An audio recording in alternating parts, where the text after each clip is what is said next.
Nietzsche espoused the idea that the superior man was, by definition, beyond good and evil, and was therefore not bound by the rules of society. This concept has led to a number of people into serious trouble. Dostoevsky explored this idea in his novel Crime and Punishment, in which the protagonist took the position that he could disregard the rules that forbid theft and murder. Eventually, Raskolnikov broke down under the pressure and essentially had to acknowledge that he was not the superior man he had imagined.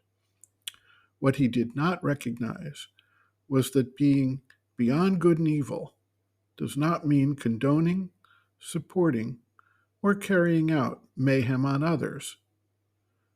A similar interpretation led Hitler and his cronies to believe that they had the right to exterminate millions of people, confiscate possessions, and wage a world war of domination on others.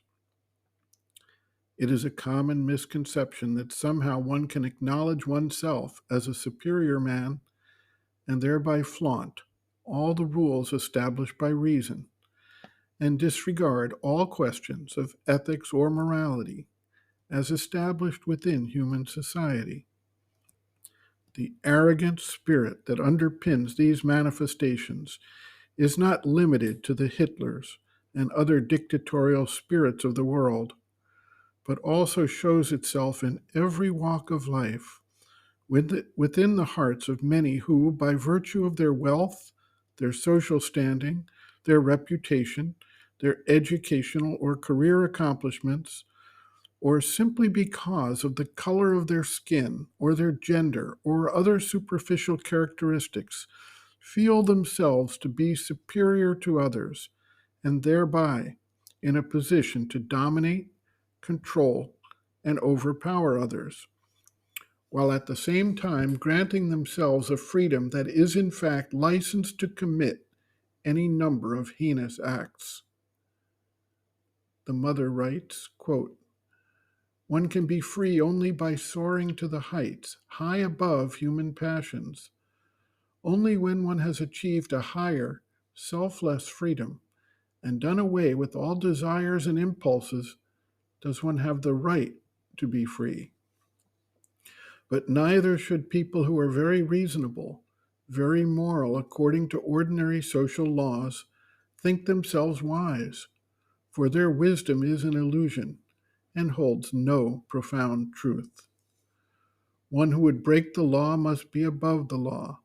One who would ignore conventions must be above conventions.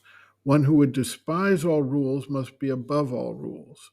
And the motive of this liberation should never be a personal, egoistic one. The desire to satisfy an ambition, aggrandize one's personality through a feeling of superiority, out of contempt for others, to set oneself above the herd and regard it with condescension. Be on your guard when you feel yourself superior and look down on others ironically as if to say, I'm no longer made of such stuff. That's when you go off the track and are in danger of falling into an abyss. End quote. Reference, Sri Aurobindo and the Mother, Our Many Selves, Practical Yogic Psychology, Chapter 2, Planes and Parts of the Being, pages 44 to 45.